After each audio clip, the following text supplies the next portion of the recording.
One esport, they were so close last game, like this one is not going to slip out of our grasp, and that is going to be a win coming the way of the Bangladesh team. Joy Bangla from DRS to protect as many angles around them as possible. I love the position of DSGaming currently too. There's a really good oversight into what's happening in Paradise Resort, and especially where A1 currently stand right down south of their own location.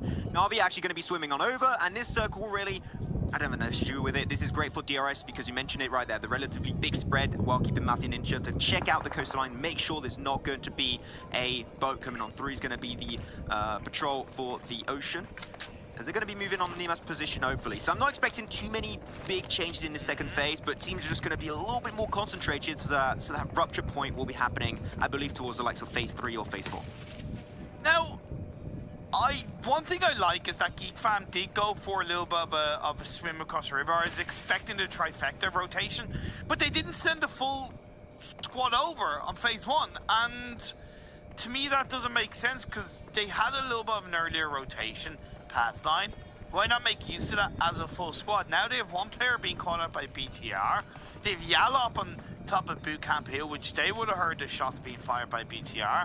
And that puts Geek Fam even trickier of a position because they're forced to go by the coastline of that mainland where the Xavier could take shots on them, Yalla could take shots on them, Fnatic Zombies could take shots on them, and BTR can, right? So instead of what would have been possibly one angle of pressure, there's now 4 angles of pressure, all because of a late rotation as a full team. It's very unfortunate for Geek Fam because they should know, because we know that one in Imperium too, is that this is a very typical rotation for BTR. Typically, this is a position in which they drop, so they got a lot of experience fighting in boot camp itself.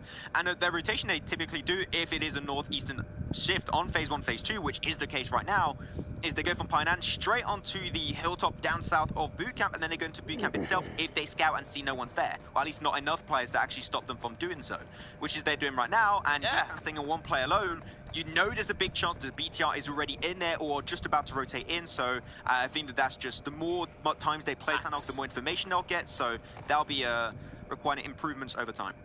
Max, I've got a question though. How in the blue hell did the Xavier allow Navi to go through them like that, right? I didn't see it. Okay. Well, no. I saw it, but it's more of a metaphorical question, or at least a question that I know the answer to, but the audience might not know. So, yeah, so setting it up for you. Come on, man. You should be used to this by now. It's okay. Anyway, answer the question, though. They swim. No, because they did that exactly yesterday. They did the exact same rotation versus the exact same team, and they got completely gate-kept. Also because they were down to 3 players, right? They had one picked up in Camp Alpha by the likes of Geek Fam. So this time, they're like, okay, we're going to avoid the bridge because you know they're going to try and hold on to the bridge itself. So we're going to wrap around, and we're going to backstab. We're going to go for a little bit of a nothing personal kid, go straight behind the likes of Xavier and find himself one knock, instantly going to try and convert that into a kill onto Lamborghini. And now Xavier are alerted of this position currently happening, so now because Xavier might put the focus onto Na'Vi, that even might create a better opportunity for Fnatic Zombies to actually cross the river in the first place. I just don't get... Xavier was obviously spread out to try and catch out a team going from hatting, right? Whether that was Fnatic Zombies or Navi.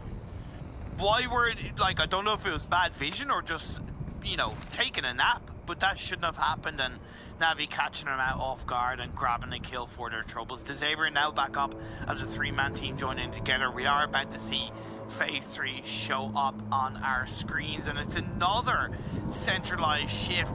This is really setting up for an absolutely explosive late game, because all you're doing is you're just centralizing everyone into a bubble. It's not massive hard shifts, it's not massive, you know, 4 or 5 teams in one side of the map, but you have a really beautifully consistent, you know, cluster of teams around this phase 3.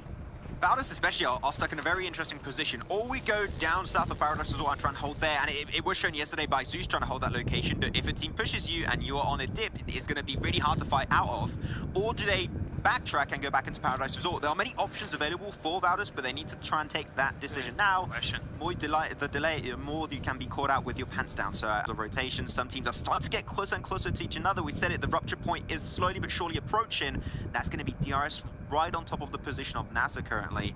No shots have been exchanged just yet, but NASR around that big boulder, they should be able to find some really good peeking angles to find an opportunity versus DRS.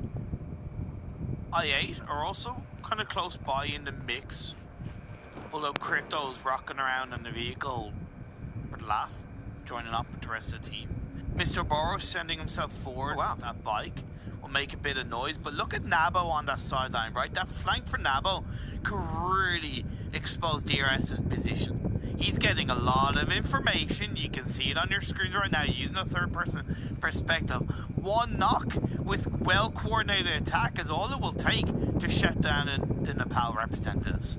A moment like this where I want PUBG Mobile to add rock climbing. You know, you done some bouldering in Pyramid when we were in Oh god, I attempted to. Yeah, add some bouldering, that'd be fun. Like that, just go on top of the rock, create a man advantage out of nowhere. Well, really create a high ground advantage out of nowhere, and you'll be good to go. Though, unfortunately, one team that's not good to go is going to be DRS, as they are spotted out from a distance up north by A1 themselves.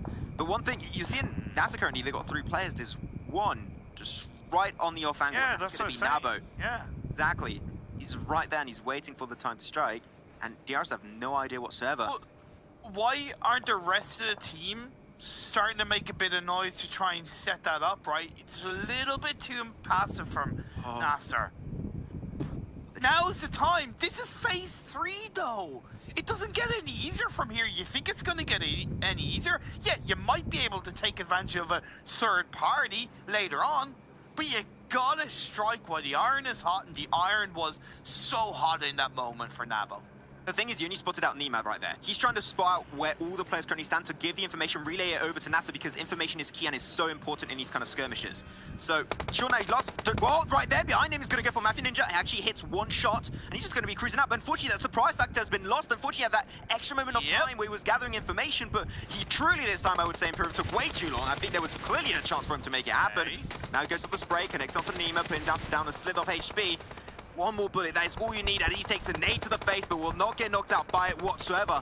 But Namo is just pinning them down. They are between a rock and a hard place. There is no escape for DRS. You have to get out through absolute insane war versus NASR. Can it get any further, actually? He's traded back and forth, but things are slowing down once again. But Namo is still in the blue, trying to get that backstab position. Too slow, but it might work out. Lovely grenade is gonna indeed come through. Newman onto Boro. Mafia Ninja's gonna return. But at the end of the day, I think this is NASR's fight to lose. They have firm control over it. DRS are down to just one player now. It was an interesting one. Took a little. There were definitely some things that I think were worth mentioning that NASR could have done a little bit cleaner, I think. But you know what? They lose no one. So I am not going to argue. It worked out. That's great. Though DRS, Mafia Ninja, if you can just escape and run away from that one, that would be great, because you are nowhere near the circle currently, and you've got to go a little bit further downhill, potentially in the open and loving arms of A1 Esports. So that is not something they're going to be looking forward to. And as I understand, it's only one player. We got 3 kills confirmed. They're going to die to the blue zone, so we're just going to be moving out and roll out into the circle itself, which is, as we said, non-easy rotation to pull off right now. They didn't even confirm the kill out of Mr. Bora, but I think the blue zone is going to end up getting the better of him. By the way, Pakistan fans, don't think I didn't notice that in the kill feed. I8 just absolutely wiped Zeus to the ground, so do not think I didn't notice that. I8 looking good in this Sandhawk game. Yeah, of course, it's a strong compound too. They're going to be the kings of the South currently, looking to deny a few teams to rotate, potentially the likes of Fnatic Zombies or even Myth or Blacklist International if they try and go for a wide rotate to avoid the fight currently happening between Myth and NASR itself. There's definitely an opportunity for them to capitalize on more kills as time goes on. Things are slowing down a little bit though. Got to keep in mind also, we got a lot of action currently unfolding in Paradise Resort Imperium. You got yourself Valdus, you got DSGaming, you also have your likes the Na'Vi that have been slowly but surely sneaking their way forward in that spot. So Valdus thinking, shall we remain in there and try and stop these teams from pushing any further, or do we leave and actually go a little bit more central and play from a dip? Personally, I would not recommend that. I think them trying to defend Paradise would be the best course of action as Blacklist. They're going to be able to find themselves a few opportunities. Oh my god! While the iron is hot, but that's going to be it for NASR as they get taken down by a few more players, and that's going to be an insanely well done play by Blacklist International. Aeons and Tiro still looking for more. They spot an extra player from Myth. Swarovski knows that there's no escape, smoked it up just in case, trying to go for the first aid, but one nade and that is game over for Swarovski. Really good play by Blacklist International. Remember what we were saying about them, how they're kind of a little bit passive and playing on the edge of the circle requires a time in the game where you need to be aggressive? Well, that's certainly the case. Another player goes down for a Blacklist, but they should be able to get the revive onto Tyra, and then, of course, stick together as a two-man team. I8 have 4 kills on board. We have 12 teams left, 39 players alive. The circle centered up on phase 5, while Valdus holding on to the north and Reject holding on to the south. Okay, so Na'Vi left entirely Paradise Resort, so they're going to be pushing their way towards the Xavier, so a little bit of a backtrap position for Na'Vi. I like they're going to try and get vengeance for what happened yesterday on that Sandhog game. Reject are going to be one of the first few teams we saw earlier. We saw in last game action on Wrangle. They maybe struggle a little bit to hold on to central positions and allow teams to get a little bit too close. Hopefully this time they will not be allowing that to happen in the first place. BTR still going to be sending Ryzen forward, the last player from the Indonesian team. Not spotted out just yet, and might be able to get a little bit of a sneaky angle onto Fnatic Zombies to take down the last player of Hamco 5, because pulling off a res in this phase onto Salam is just not possible for Hamco. Keep an eye on A1. They're in an absolutely fantastic position big, in the northeastern side of the circle. It's a big spot to hold on to. If they can take out and get the advantage onto Valdus, it could be their game to win. Now looking at Reject, I said they've been on the south. They do take down the last player of Fnatic Zombies, but they've also allowed I8 to encroach on their space unnoticed. Up the hill, I8 go. Will they be able to get the advantage onto Reject? Yeah, there's only one team that's going to come out of this one. You have to take the fight. If you just remain on the lower position, you're going to be losing that fight instantly. You need to take this fight towards Reject, but they can't do so. Now they're putting the smokes down, showing that they do not intend to push this one aggressively. They want to slow things down and reduce the aggressiveness from Reject. But Reject, they do not want to slow this one down. They want to keep the pressure up, and they want to pop those shots as quickly and as often as they possibly can. A few nades though on I8 behind those rocks will be big, but the smokes are making it really hard for Reject to get that information. The molly though is great to slow down the pathing of Reject. Divine goes back into the molly and gets knocked down. That's a double molly knockdown, I believe, Imperium. To pieces. Sarah is going to be up and ready to go, but I8, now you know you've got 3 knocks. You should go for the push onto Reject. Oh, go for the revives! You're killing me, I8! Take the opportunity to strike. The blue zone's closing in on phase 6. You're doing nothing other than wasting time to get kills in this game. Reject realized that. He's moving away, but the advantage is still over into the arms of I8. Amazing nade from Crypto. That's a double coming his way. There's still one player of Reject is going to be moving forward, and Duello's just on the slither of HP. Will go for the medkit, so he's back at 100%.